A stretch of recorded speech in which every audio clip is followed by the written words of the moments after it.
Ini menarik Don. Yoi. Sekarang terkenalnya nama tuh Donso Lamtur. PV Lamtur Don. Gila Don, kemana-mana Don, kemana pas gue lagi jalan-jalan pergi ke ini kan, ke Brandon kan. Itu lagi mau ngambil sepatu tuh ke Bang Andre. Terus ada aja itu orang-orang yang datang belanja ke sana bilang, wih Bang VV Lamtur, kapan nih Lamtur nongol lagi? Gokil. Nah, Gokil. sekarang kita nongol.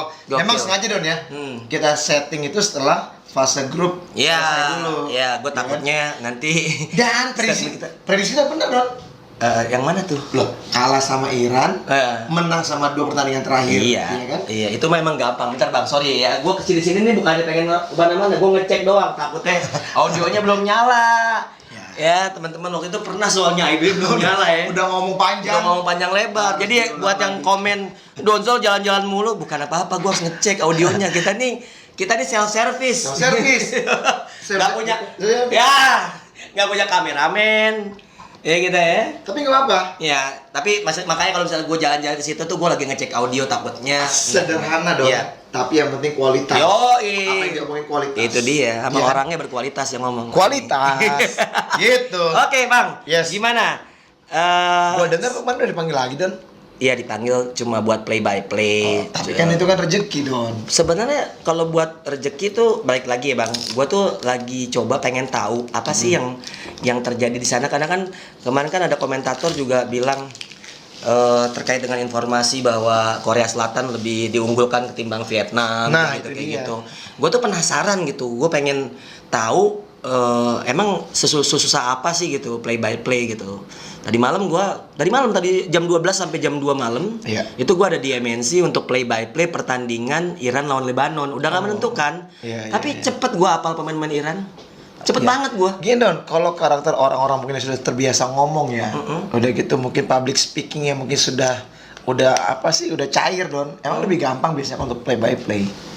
Iya biasanya. Apalagi kalau misalnya kita benar-benar kuat di data gitu ya. Sebenarnya kalau untuk nama-nama pemain itu gampang. Karena pada saat kita pun lagi pas siaran kan juga kita dapatkan list. Tapi kan lo kecepatan itu dia. Ya, itu yang namanya menurut gue itu namanya kayak apa ya? Kayak teknik pembawaan kita ya. Kita harus cepat membaca nama dan juga nomor. Karena yang bergerak kan badan kan baju yang bergerak. Kan nomor yang kita lihat. Ya, kadang juga gestur menjadi ciri khas gue. Gue juga ngeliat kayak Ola Gobat tuh pemain dari Iran, menurut wah ini ciri khasnya kayak gini nih, jaga mainnya kayak gini, jadi gua hafal gitu. Dan tapi cepet. Don, satu hal yang menarik Don, gue nonton Uzbekistan Don, itu kiper keduanya dia, yang kapten, yang kecil, Osmorov atau siapa namanya Osmorov, itu kiper pas zamannya gue main udah main Don, sampai sekarang Don, berarti dia lagi pas itu masih muda banget kali ya, atau mungkin memang usia kiper kan panjang ya? Panjang, mungkin 30-an, tadi pada saat waktu main lawan Bang V, itu dia masih belasan atau mungkin 20-an kali, 18 tahun yang lalu. Osmorov atau siapa saya lupa, yang agak kecil keriting-keriting, terus nggak terlalu keriting banget, tapi dia kapten. Pemain senior ya. Luar biasa. Dan memang ya sesuai dengan prediksi tadi yang Bang bilang bahwasanya gue pakai kupluk nih bukan karena pengen jadi jamrut. Belum mandi bos. Gue belum mandi. Sama, kita juga belum mandi. Bang Fe belum mandi. Jadi gue jam 2 baru tidur, bangun jam 5, 3 jam tidur, habis itu siap-siap nganter anak. Sama kita nganter anak juga. Betul. Dan langsung ke Tifosi Sports Center. Ini ya lokasi kita. Lokasi ya, bukan lokalisasi. Nih, Don, lucu Don. Jadi gini Don, kemarin itu saya ketemu sama siapa gitu ya? Sama BW yang di sini. BW yang kita mau main lawan Porda. Kota Bogor. Pas dia mungkin mereka pernah nonton kali ya.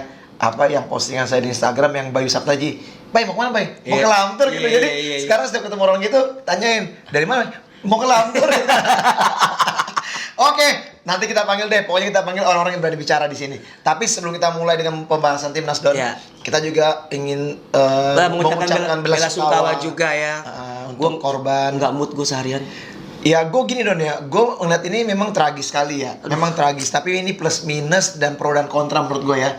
Memang di satu sisi memang kok kita jadi ngomong ini nggak apa sedikit. Nggak apa-apa. Di satu sisi memang ini aturan dari FIFA sendiri tidak memperbolehkan ya yang namanya gas air mata dan juga senjata api ada di dalam stadion dalam penanganan keamanan. Iya. Ya, karena ini mungkin juga menurut gue nih ini semuanya ini kompleks nih. Masalahnya sebenarnya SOP. Ngerti dong? SOP. Jadi kalau misalnya dari federasi pun juga, maksudnya dalam hal ini PSSI ya, itu istilahnya edukasinya benar kepada klub-klub di mana panpelnya menjadi penyelenggara. Betul. Tentunya emang harus ada koordinasi juga dengan keamanan, gitu dong. Jadi ya kita nggak tahu ya bagaimana terjadinya di sana, mungkin chaos ya, sehingga akhirnya mungkin kalau menurut saya sih pada saat itu pihak polisi mungkin sebelum mengambil keputusan untuk menembakkan gas air mata pasti sudah mendapatkan izin dari atasannya sendiri dan itu emang ada buktinya bahwa mereka sudah mendapatkan izin, sementara akhirnya hal itu terjadi. Yang jadi masalah adalah kenapa penembakan itu terjadi di dalam tribunnya, bukan dalam lapangan yang notabene di situ orang masih bisa berserak untuk mencari itu mencari tempat berlindung lah. Kalau di tribun kan udah berat ya. Udah susah, pintu keluarnya juga kecil. Susah, bahkan ada pintu keluar juga dikunci katanya segala macam. Ini tragedi, bahkan menjadi tragedi terbesar kedua sedunia setelah kejadian-kejadian supporter meninggal di dalam stadion. Gua seharian nggak mood karena kita semua lu ngomong aja, gua lagi jawab ini bentar ya. Nur Alim ini siap. Legend. Break. Ya, sambil nunggu Bang V ngobrol. Break, lagi ngonten sebentar ya, nanti gue telepon balik. Siap. Oke. Iya, Jabrek lucu ya suaranya. Ya. Betawi. Ya, jadi kalau gue punya anak, gue pernah bawa anak gue ke stadion. Gue ngerasa bersalah, walaupun nggak terjadi apa-apa. Kenapa? Karena itu dekat dengan kematian ternyata. Jadi gini ya. Bukan gue menganggap bahwa anak-anak nggak boleh nonton ke stadion lagi, enggak, tapi kayaknya riskan ya. Kalau misalnya gue sedih gue ngeliatnya ada anak umur 2 tahun dibawa nonton akhirnya meninggal. Gue punya anak umur 2 tahun bang. Kalau gue berangkat nonton konser musik aja gue nggak berani bawa anak gue. Gitu ya. Jadi kayak anjir, gue gimana ya, orang tua lu ngeliat anak pamit mau nonton bola terus pulang tinggal nyawa. Nyawanya hilang, tinggal nama doang. Makanya gue kemarin tuh nggak mood seharian. Bahkan gue acara tadi malam di Moji ngebahas MU sama City. Nggak usah dibahas itu juga. Tadinya lucu-lucuan kan, gue nggak bisa ngelucu, gue standar, gue nggak bisa yang all out sampai gue ngerasa, gue minta maaf sama produser, dia bilang wajar coach, semua juga lagi bingung semua gitu ya. Gue juga sorry to say lah, gue nganggap bahwa ini kayaknya gue sampai sosial media gue nggak mau lihat-lihat lagi deh. Sementara ini musibah ini sebenarnya akan banyak memakan korban, dalam arti kata bukan ada efek samping selanjutnya. Bukan korban meninggal ya, artinya korban mungkin apabila ini di ban sama FIFA, bisa jadi pemain kehilangan pekerjaan, Piala Dunia juga junior bisa dibatalkan. Pedagang-pedagang di sekitar lapangan stadion bisa juga kehilangan pekerjaan. Sama komentator juga. Walaupun sebetulnya gue kesel ya sama statement dari Menpora terkait dengan tragedi kemarin. Semoga FIFA tidak memban. Maksud gue, lu lagi suasana duka gitu, lu nggak bisa ngomong kayak gitu langsung. Terus lu denger nggak? Sanksi pasti ada ya. Ketua Umum PSSI pada saat ngebuka iniannya mau press conference kepada semua yang berbahagia gitu, hadirin yang berbahagia, kok berbahagia gitu. Wah benar-benar ngaco deh kemarin kayaknya. Terus juga statement dari Juragan 99 Mas Gilang juga malah ngebahas tentang takutnya sponsor pada kabur, kalau Arema tanpa penonton nanti tidak ada pemasukan dari penonton. Lah ini lu lagi berduka gitu. Betul. Lu nggak usah mikirin soal pendaringan dulu gitu. Makanya gue sekarang tuh gimana caranya supaya korban-korban ini, keluarga-keluarga korban bisa ya, walaupun nggak bisa lah pasti menggantikan nyawa. Ya nggak ada yang seharganya nyawa menurut gue, tapi ya udahlah, gue juga puyeng. Betul. Oke lah, kita tutup aja untuk ngobrol-ngobrol tentang tragedi sepak bola yang pasti kita berdua dari Lamtur sangat berduka ya. Ya mudah-mudahan teman-teman tolong yang punya anak jangan dibawa dulu ke stadion lah. Dan mudah-mudahan ini tidak menjalar ke futsal ya. Harapannya itu. Terus buat para Aremanita, pokoknya kita turut berduka cita. Mudah-mudahan hal ini nggak kembali terjadi dimanapun itu, bukan hanya di Malang saja. Betul. Dan saya sangat setuju apabila memang yang namanya pertandingan rentan kerusuhan seperti ini tanpa karena memang rivalitas tanpa penonton mendingan. Ya kan, kayak Persib misalnya. Sama halnya, untung kemarin itu dibatalkan Don. Kalau nggak dibatalkan itu partai Persib sama Persija bisa, maaf ya, dalam tanda kutip nih, misalnya pun akhirnya Persib kalah, itu mungkin bisa kejadian serupa terjadi. Tapi yang sebelumnya gue kan berteman juga sama beberapa fans Persib ya, yang kayak Viking segala macam. Mereka sudah melakukan statement jika pertandingan tetap akan dilangsungkan, kita menarik diri dari pertandingan sebagai bentuk bela sungkawa. Ya, jadi karena aneh aja bang. Tidak hadir gitu ya. Betul, karena bagi mereka ini bukan soal sepak bola lagi, ini soal kemanusiaan. Ya. Gue sampai gila lah pokoknya, salut lah gitu. Sampai akhirnya ada statement dari PSSI, lucu bang. Seminggu akan dibekukan ya, di sepekan akan ditunda tiada pertandingan, tapi pertandingan Persib dan Persija tetap mau dimainkan sebelumnya statementnya. Iya. Itu dia. Ya udah, yuk kita bahas futsal aja. Don, ngomong-ngomong gue ngeliat lu dengan kupluk lu ini seperti gue pernah ingat ada orang waktu pas lagi di puncak nawarin villa. Iya nawarin villa nih sama cewek. Itu enggak villa doang. Jadi kalau misalnya tapi ngomong enggak villa. Iya. Pakai pila. Jadi kalau misalnya lampunya kedap-kedip itu ada ceweknya. Jadi kalau misalnya lampunya ini gitu. Donzol pengalaman. Pokoknya dia pengalaman dari segi apapun. Di futsal pengalaman. Pokoknya luar biasa dah. Jadi kalian yang memang ingin bikin konten-konten investigasi apapun itu panggil Donzol, ya. Oke. Gila. Timnas Don. Tim nasional pertama melawan Iran. Pertandingan pertama melawan Iran kaget. Nazil pun overreaktif. Iya. Banyak kayaknya juga tidak percaya dengan teman-temannya. Iya. Banyak juga kesalahan-kesalahan yang berakibat gol-gol cepat. Betul. Panik semuanya, tapi wajar karena yang kita lawan adalah Iran. Kita bicara Iran merupakan 12 kali juara Asia dari 15 kali kejuaraan. Abang pernah lawan Iran? Kenapa? Berapa kali? Saya lawan Iran itu berapa kali ya? Kalau nggak salah baru ketemu 2 kali Don. 2 kali. Ya, berapa skor? Saya udah nggak ingat skor tapi pasti skornya telak terus Don. Di atas 10 ada? Nggak nyampe sih. Nggak nyampe. Tapi ya hampir ke 10 lah. 8, 9 gitu ya. Iya. Dulu sama Thailand aja awal-awal kita uji coba pertama kali kita tahu main futsal nih. Pada saat kita persiapan untuk jadi tuan rumah yang pertama 2002 itu. Kita kan training di Thailand. Training campnya kan di Thailand tuh. Itu skor berapa ya? 12-1 atau berapa gitu. Wah itu ngeri lah. Pokoknya ya itu cerita dulu lah ya. Memang kita belum pernah bisa main bola futsal. Belum main futsal. Dan kalau kita melihat dari pertandingan itu sebetulnya babak kedua tuh jauh lebih cair. Memang ada 2 gol tercipta tetap. Babak pertama kalah 3-0.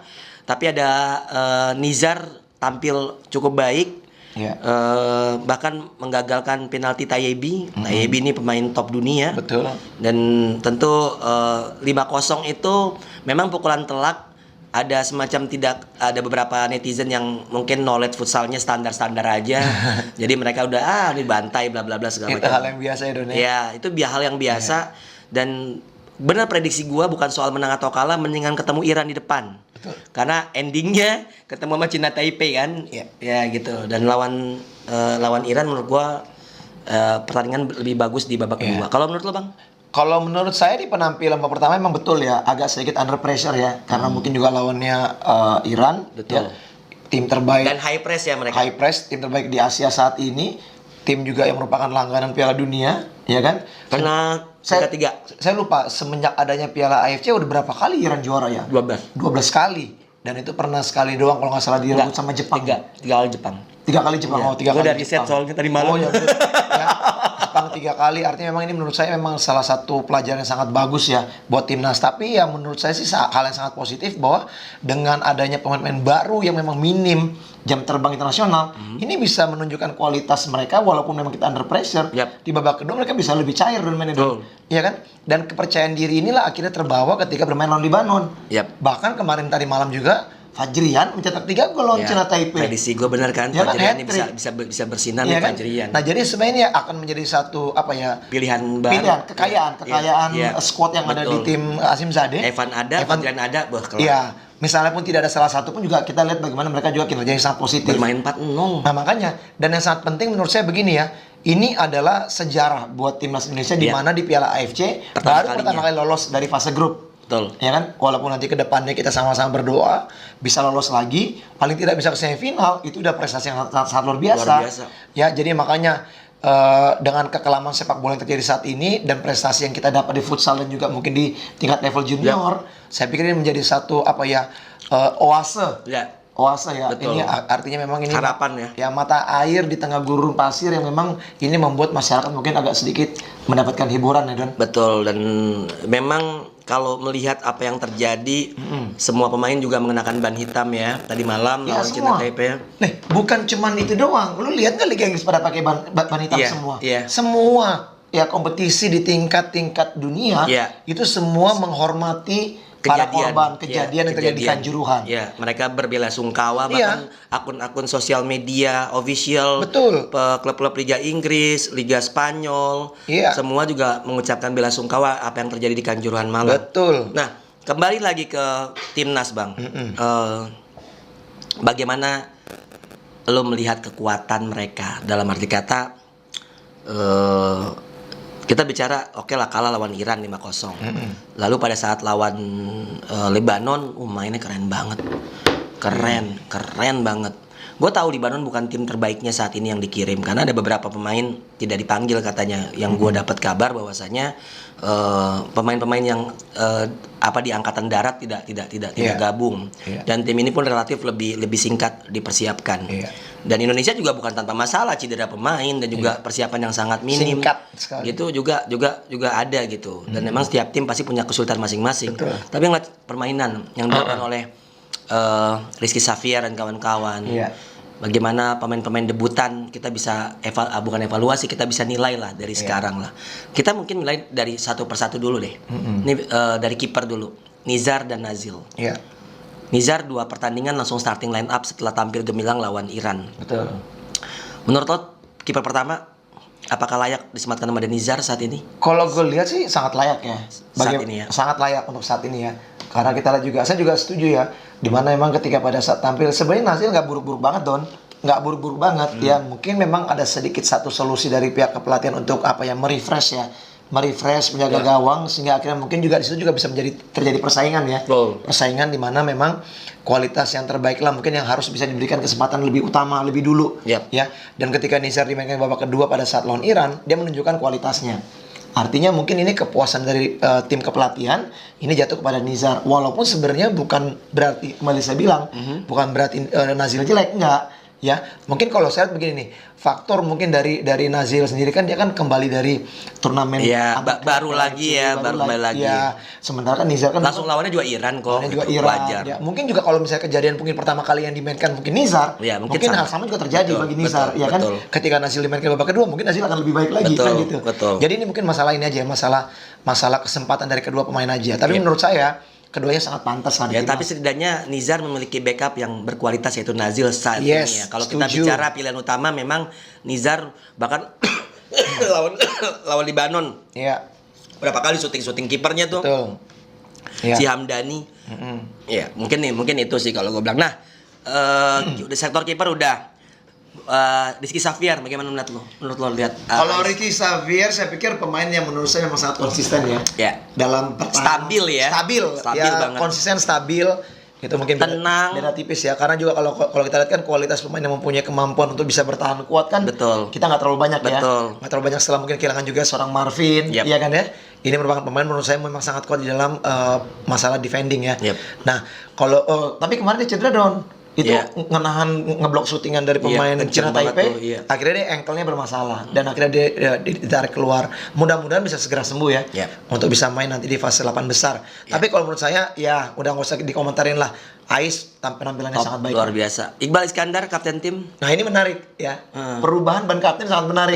Ya kan? Dari Anca, yang menurut saya juga Anca juga menit bermain juga agak sangat kurang nih.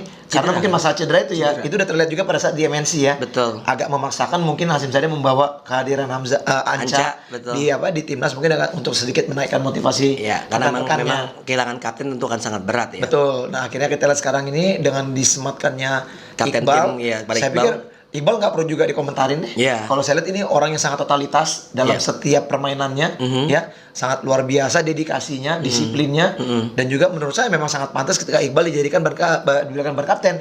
Karena apa Don? Dia bisa menjadi menjadi suatu aura positif buat rekan-rekannya. Betul. Karena apa? Karena totalitasnya bermain. Panutan juga. Panutan, iya. Nah, ini agak lucu ya, tadi Bang Pri bilang tidak perlu dikomentarin, tapi komentarnya panjang juga. Tapi kan bukan dalam arti kata Teknik permainannya. Iya. Ini kan cuman apa ya? Ini kalau menurut saya sih apa ya sih kayak sekedar memberikan apa sih? Respect lah. Komplimen. Ya betul. Respect buat seorang Iqbal gitu Gua ya. juga respect lah, karena kan mungkin sekarang dia yang paling senior ya, sama Nazil ya. Bisa dibilang Iqbal dan Nazil yang pemain senior. Iya. Sisanya adalah pemain-pemain yang bisa dibilang angkatan-angkatan selanjutnya lah dari timnas U20 dan beberapa pemain yang hadir dari liga. Iya, satu lagi Don. Ini juga mungkin buat edukasi buat adik-adik lain yang mungkin ingin jadi pemain timnas ya. Oke. Nah, kalau kita lihat yang namanya Iqbal ini kan si Ciki Bal ini kan orangnya kan tidak aneh-aneh. Iya kan? Betul. Tidak aneh-aneh. Kita lihat bagaimana Lempeng. sholatnya juga rajin, Betul. ya kan? Orangnya lurus, profesional banget. Gue banget lah pokoknya. Ya, dia menjalankan. Gue banget. Don. Itu yang gue mau dari lu, Don. Tingkat kepedean lu harus lu tunjukkan terus, Don. Makanya kan cuman gue bilang Mr. Confident. Enggak ada yang lain. Nah, itu Don, seorang Iqbal. Lanjut. Oke. Dewa Rizky. Dewa Rizky, ini juga pemain menurut saya juga yang Luar perkembangannya biasa sangat ya. pesat. Defense offense-nya Sangat pesat gila, ini orang. universal player banget, Iya. bisa main di posisi apapun. Iya, dan mungkin juga merupakan salah satu pemain yang mungkin jadi apa ya? Ini bakal panjang sih di umurnya pemain di kesukaannya timnas sih. Hasim Zade ini. Iya, Anak betul. satu ini, dan Dewa menurut saya juga menunjukkan kapasitasnya sebagai pemain tinggal badannya dikekerin yang lagi. luar biasa. Mungkin kalau dia badannya digedein, Don, mungkin tidak akan berpengaruh dengan Iya dengan sih, kecepatan. tapi Jadi kan- tapi dia maksudnya masih nggak yang sekurus sekarang lah gitu. Iya, kalau masalah Strength-nya ya mungkin nah, ditambah. mungkin latihan strength, banyak Biar berotot-otot dikit lah. Gitu. Ya, Wendy Bryan. Wendy Bryan Ik ya. Iya, Nah, ini juga pemain kalau saya lihat di pertandingan kedua dan ketiga kemarin lawan Cina Taipei juga agak sedikit nih Iya, dapat menit menit bermainnya. Iya, tapi Betul. paling tidak ketika dimainkan Bryan Ik ini juga menunjukkan kualitas dengan Iya. kemampuan dribbling bola yang Iya, luar biasa dan betul. kecepatan. Ya, tipikal Papua players lah ya gitu. Iya, walaupun memang kita lihat ya masih belum bisa mendapatkan momen menit bermain Betul, banyak. dan beradaptasi dengan situasi pertandingan Yes. di lapangan juga sih. Kayaknya belum dapat komposisi yang pas aja sih. Yes. Mungkin karena merasa sekarang satu-satunya Papua jadi agak-agak sedikit kesepian. Ya. Iya. Oke, selanjutnya Sauki Saud. Sauki Saud juga sama, totalitas dalam permainan Luar hampir sama biasa kayak sih, gua Iqbal bilang ya. sih. Luar Dia biasa juga sih pemain menurut saya ya yang sama sekali tidak mau kehilangan bola di kakinya. Sama nggak takut sama siapapun. Iya, kemarin Don. Yang kiper itu tuh Lebanon. Tadi malam lawan Cina Taipei, dia mau passing ke Iqbal kalau nggak salah nih. Bolanya salah passing Don. Itu dapat di pemain Cina Taipei, digaprak lagi Don, bruk, direbut lagi Don. Direbutnya tuh rebut ala-ala Medan. Iya, jadi artinya Rap-rap. tanggung jawab.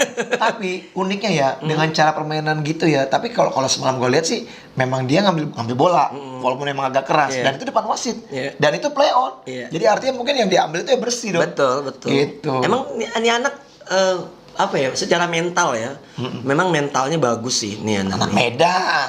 Tinggal bagaimana nanti semoga tidak banyak kartu keluar ya untuk dia. Iya. Dan Anca mungkin kita nggak bisa terlalu banyak nilai karena memang dibalut cedera saat ini, tapi setidaknya kehadiran Anca bisa memotivasi teman-temannya sih. Iya, betul. Ya. Lanjut Rio Pangestu. Nah, Rio juga sama lah kayak Ais kalau gue bilang. Tipikalnya hampir sama. Tipe kali sama. Rio bahkan mencetak gol pertama Indonesia ya. Yes. Pada saat menghadapi Lebanon, hasil dari assist dari Sauki. Dan gue melihat Rio balance antara offense dan defense. Iya. Memang pemain yang bisa dibilang kerangka tim dari zaman era Kensuke juga. Betul. Dan ini menariknya emang ini pemain ini semua udah kenyang pengalaman semenjak mereka juga bersama-sama di timnas U20 Don. Betul. Jadi artinya kalau kita lihat sekarang ini kan Udah bareng-bareng lama lah. Iya, ini kan udah kayak yang kembali gue bilang Don. Metik hasilnya nih. Ini kan eranya Golden eranya timnas sekarang ya. Yap. Dimana emang hasil dari timnas U20 ini sekarang yang banyak menghuni di timnas senior. Dan itu proses yang mereka lakukan menurut gue ya dengan mendapatkan kesempatan dilatih oleh Kensuke di timnas U20. Iya. Ini akhirnya berlanjut dengan kehadiran seorang Hasim Zade. Iya, separuh pemain ya, 7 pemain mantan timnas U20 baik dari angkatannya Aryan Sanur atau Rizky Xavier. Betul. Dan itu separuh ya pemain-pemain tersebut. Lanjut ya ini dia yang baru aja melakukan hat-trick, Fajrian. Fajrian, yes. kalau saya lihat mungkin penampilan terbaik Fajrian nih pas lawan Cina Taipei nih. Dia mendapatkan banyak momen kesempatan bermain juga, menit juga banyak kemarin. Ya, Banyak sekali. Karena memang posisi pivot kan tinggal dia sama Samuel Eko ya. Iya, kemarin kita tahu ya bagaimana duet maut antara Sauki dan juga Runtu Boy. Runtu Boy. Nah kemarin ini yang gue lihat, ini justru malah Sauki bisa mengembangkan penampilannya Fajrian dengan umpan-umpan yang sangat matang. Betul. Jadi menurut gue kemarin ya, bagaimana kinerja bukan Sauki aja sih, satu tim ya. Tapi yang lebih berperan dalam masalah ofensif kan Sauki. Betul. Nah Sauki banyak memberikan juga umpan-umpan bagus lah. Gol ketiga, gol hat-tricknya Fajrian itu diawali dari penetrasi Sauki. Iya, syuting ke blok sama kiper dan balik ke dia, Fajrian yang syuting. Mentally reboundnya si Fajrian bagus. Iya, itu. Ya, lalu ada Firman. Firman nih capek gue komentarin dia mah. Udah sering lihat di Perbanas juga main. Iya. Kalau gua ngelihat Firman top lah Firman. Sama kayak Sauki, nggak takut sama siapapun. Tinggal bandel. Bedanya gini, kalau Sauki itu powerful, dia kecepatan. Iya. Kalau gue bilang ya, kekuatannya ya. Lebih bukan berarti Firman nggak punya shooting, tapi Firman juga memiliki kecepatan yang sangat di atas rata-rata. Oke, lanjut Samuel Eko. Samuel Eko gimana? Samuel Eko menurut saya tidak terlalu terlihat penampilannya ya. Tidak terlalu terlihat juga penampilannya karena memang ini kan rotasinya banyak sekali ya. Rotasinya banyak, menit bermain juga banyak. Walaupun memang kehadiran Samuel Eko juga sedikit mempengaruhi juga untuk tim. Positif juga. Cuman kalau saya lihat memang kenapa ya mata saya tertuju pada Fajrian ya saat ini ya, dimana penampilan Fajrian ini sangat mobile Don, sangat mobile, dia bergeraknya dengan kecepatannya mencari ruang gerak daerah juga cukup bagus ya. Dan ini mungkin karena masalah waktu aja, momen karena mungkin saya juga nggak terlalu banyak ngelihat menit bermain Samuel Eko sehingga akhirnya mungkin ya pandangan saya mungkin banyak lebih pada ke Fajrian. Gue lihat ada beberapa momen Samuel Eko tuh sangat sangat ingin mencetak gol walaupun situasinya beberapa pemain ada di posisi yang bagus. Waktu itu kejadiannya si Firman tuh Samuel Eko counter attack, tapi Firman udah di posisi tiang kedua tapi nggak dipasing. Dan ini memang menjadi menjadi sebuah catatan sih menurut gua bagaimana bermain as a team. Tapi gimana juga Samuel Eko salah satu andalan ya. Kalau gua bilang di posisi pivot dan dia bisa bermain agak sedikit ke samping ya, ke wing atau ke flank. Jadi ya so far masih oke lah menurut gua gitu. Iya. Lalu nomor 13 Reza Regun penampilannya juga cukup bagus di timnas untuk sebagai sebagai pemain baru rookie di timnas. Menurut saya Regun juga bisa menjawab lah jawaban atau juga tantangan daripada Hasyim Sadeh sebagai pemain yang dipercayakan untuk bermain di posisi flank. Cuman kemarin ini Regun agak-agak emosi bermainnya nih, agak-agak emosional. Bahkan kemarin itu ada kejadian di mana bola itu bola fair play yang harusnya diberikan kepada tim lawan Cina Taipei. Memang udah masuk detik terakhir ya. Nah dia berusaha malah untuk passing bola gol ke gawang. Karena semua pemain itu diam dan akhirnya Hasyim Sadeh, Sayan Karmadi semua minta maaf sama official tim dari ini.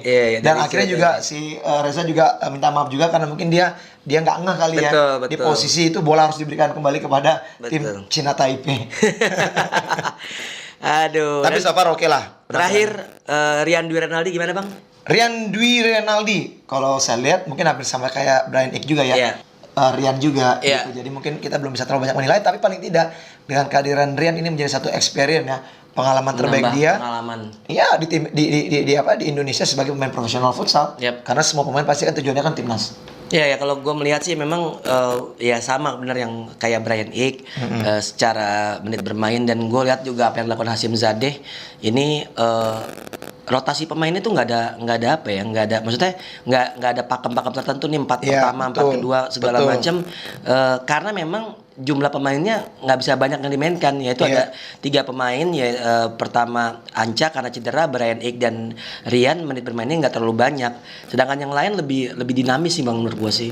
Bahkan Samuel Eko pun menit bermainnya lebih banyak daripada Brian Ick atau Rian Dwi Renaldi. Nah ini berarti relatif ada sekitar 8 sampai 9 pemain yang bisa dirotasi oleh Hasyim Sadeh. Dan sementara ini yang kita memang lebih banyak dominan memang pemain yang sudah banyak pengalaman di internasional ya. Betul. Dan kemarin yang terakhir ini gue lihat cuman Fajrian lah yang banyak menit bermainnya. Yang untuk debutan. Sama Regun? Regun juga lumayan banyak. Sih menurut gua. Regun juga banyak. Jadi itu adalah rapor pemain-pemain timnas di fase grup dari Lamtur Futsal, dimana kita bukan menjudge tapi menilai sudut pandang kita yang kebetulan beliau pelatih dan gue juga artis. Tapi overall positif ya. Positif. Gini ya, kita saat ini memang melihat dari segi hal positif ya. Tapi nanti kalau misalnya kadang-kadang ada lagi yang kita berbicara masalah negatif untuk koreksi, untuk evaluasi, itu jangan dibaperin. Kita ngomong pasti. Nah, karena itu kan perbaikan juga untuk kedepannya. Karena menurut kita kalau tidak ada yang namanya koreksi, ya tentunya itu kan semua kan akan cepat besar kepala, Don. Betul. Ya, tidak ada merasa kekurangan dan merasa selalu paling benar. Nah, itu penting ya menurut saya. Nah, harapannya juga nih, Don, kita berdua juga mungkin masyarakat futsal Indonesia juga, bahwa apa yang mereka lakukan di fase grup ini terus bisa berlanjut sampai nanti di 8 besar ini. Betul. Ya kan? Ini ujian paling penting adalah di 8 besar karena ini udah apa istilahnya? Besok main, Bang. Sudah sudden death nih. Kalau kalah ya udah out. Ya kan? Kalau menang ya berlanjut. Besok lawan apa? Oke, Jepang apa Vietnam ya? Kita lawan Jepang. Jepang ya? Iya. Jadi Vietnam runner up ya. Vietnam jadi runner up karena Vietnam kalah 2-0 dari Jepang. Iya, betul. Ya, kita akan bahas selanjutnya di pertandingan untuk babak 8 besar. Ya, 8 besar kita akan bahas pertama Thailand Tajikistan. Thailand saya. Ya, Thailand ini beruntung ya melawan Tajikistan, tapi Tajikistan ini juga bahaya nih, Bang. Ya, underdog. Ya, bisa mengejutkan. Tapi memang Thailand unggul tipis lah, gue mungkin 55-45 lah. Gue malah 60-40. 60-40 untuk Thailand. Iran Vietnam 60-40 buat Iran. 60-40 buat Iran. Ya, Vietnam sebetulnya cukup bagus dengan pelatih Argentinanya. Tapi kemarin lawan Jepang serius parah setelah kalah dari Arab Saudi dan menang lawan Korea, lalu menang lawan Vietnam, akhirnya jadi juara grup. Iya, menarik itu ya. Justru malah Arab Saudi yang mengalahkan Jepang tidak lolos ya. Jepang memang saat itu mainnya jelek banget sih kalau startnya nggak bagus. Ya. Lalu ada Uzbekistan menghadapi Kuwait tuan rumah. Jelas Saya Uzbekistan. Jelas Uzbekistan, tapi ya kita nggak tahu ya faktor tuan pendukung rumah mungkin juga akan sangat berpengaruh. Mungkin gue nggak banyak ya 55-45 lah buat Uzbekistan. Ya, sama 55-45 saya juga. Dan terakhir Jepang Indonesia. Kita nggak cuma bicara persentase, kita bicara bagaimana seorang Kensuke akhirnya bertemu kembali dengan Indonesia sebagai lawan sekarang. Walaupun dia cuma sebagai asisten di sana ya. Ya, agak aneh ya ngeliat Kensuke pakai baju doang, nggak pakai jas gitu ya. Betul. Dan selalu pakai masker. Sementara pelatih-pelatih yang lainnya kemarin enggak, kemarin enggak. Pakai masih. Kemarin pas lawan Vietnam. Udah nggak pakai. Udah nggak pakai. Mungkin lupa beli di Indomaret. Nah, ini menarik, Don. Kita bahas deh masalah Jepang dan juga Indonesia. Realistis deh kita sekarang. Realistis ya. Kita memang secara nasionalis ya, kita sangat nasionalis banget ya. Kita berharap memang Indonesia tetap bisa menang pertandingan. Boleh optimis, tapi tidak boleh berlebihan optimisnya. Overconfidence sampai jatuhnya, ya kan? Kalau menurut lo, bisa nggak Indonesia menang lawan Jepang? Menang. Kenapa gue bisa bilang menang? Ini dia Mr. Confident. Pertama, gini. Indonesia sedang bagus-bagusnya dalam hal bermain. Iya. Kedua, Jepang belum menemukan ritme permainan terbaiknya. Oke, mereka menang lawan Vietnam 2-0. Indonesia juga bisa ngalahin Vietnam 2-0. Menurut lo, 3 pemain naturalisasi yang ada di Jepang bagus nggak? Kapten yang bewok siapa namanya? Saya lupa. Oliveira, terus yang satu lagi ada yang bule juga itu satu, sama kiper ya kan? Kiper juga naturalisasi semua. Karena memang mereka pemain-pemain Brazil yang memang main lama di Jepang. Iya. Di sepak bola kan juga gitu dia. Betul. Banyak pemain-pemain yang Brazil main di Liga Jepang lalu lama mendapatkan kewarganegaraan. Iya. Enggak, pertanyaan gua menurut lo mereka bagus nggak kualitasnya? Bagus lah.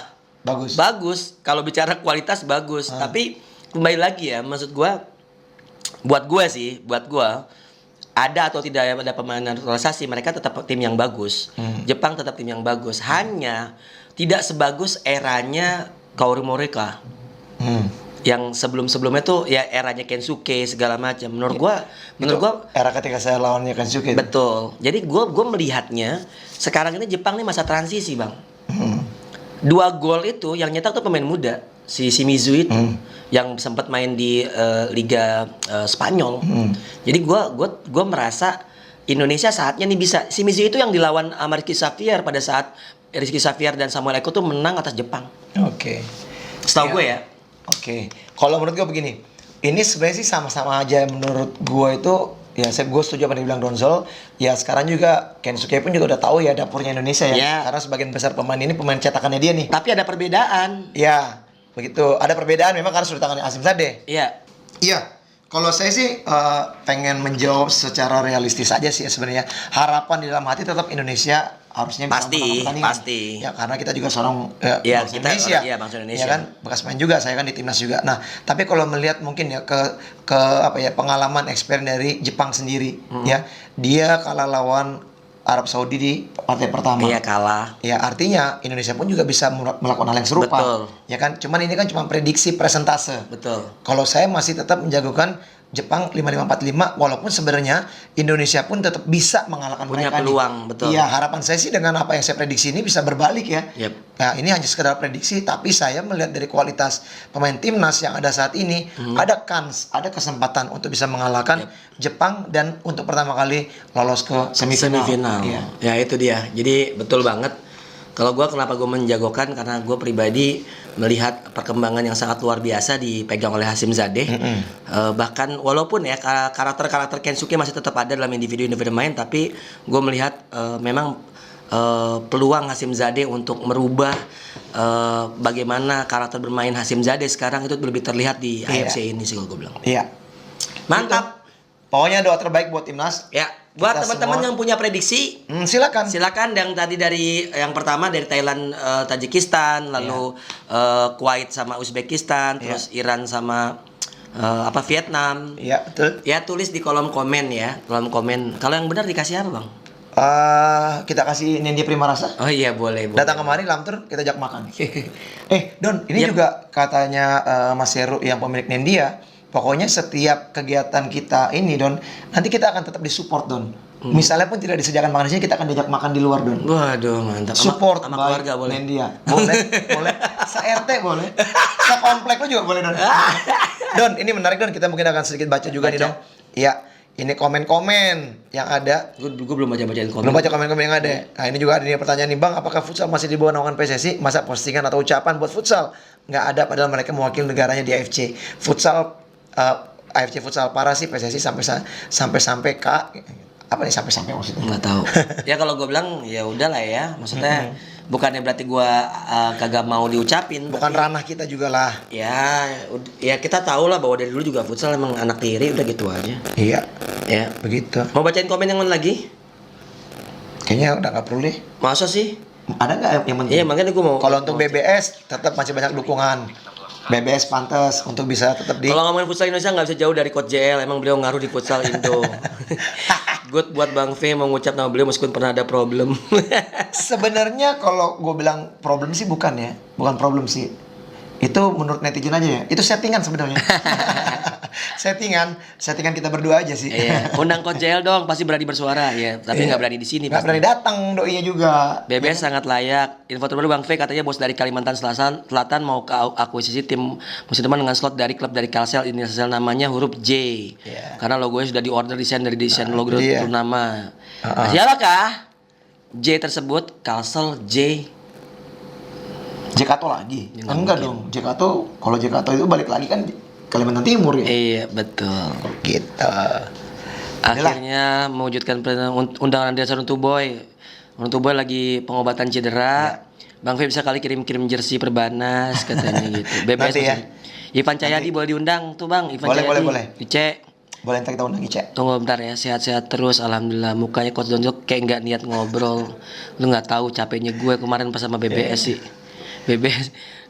Ada yang lagi podcast main jalan bolak-balik mana gegar mulu ya itu tadi. Kalau kita mau di sini mah bebas ya Don ya. Iya sih. Yang nggak bebas tuh lu mau nonton apa kagak. Iya bebas, terserah lu juga mau nonton atau enggak apa-apa. Yang penting kita ini kan ya hanya memberikan masukan. Ini siapa sih? Iya ntar ya, Wibi. ntar Wibi ya, Wibi ntar ya. Wibi, ntar Wibi. Ya, jadi mungkin itu aja. Ya. Tadi kita udah baca-bacain buat teman-teman pecinta Lamtur yang udah nungguin postingan ini. Nanti gue posting siang ini Bang. Boleh. Gua balik langsung. Dan edisi kita kali ini emang sengaja untuk timnas saja ya. Yep. Timnas saja dan kita tidak membahas masalah Masih lama lah. transfer window pemain. Masih Walaupun lama. memang sudah ada beritanya di mana Kaspari baru juga official ya disebutkan ke BBK. Kancil. Ya kan kancil kan kebebek walaupun kita udah ngomongin duluan ya. Iya. Tapi secara official di sosial media baru keluar. Ya, itu dia. Oke. Untuk Lamtur Futsal kali ini jangan lupa like, comment, share, dan subscribe YouTube channel Fenar Huta Barat. Dan juga Coach Donsol. Dan juga tentunya follow Instagram Fenar Huta Barat 8 Official. Dan Coach Donsol juga, Doni Zola. Ya, gua Doni Zola. Dan saya Fenar Mr. Bang Huta Barat. Bentrol.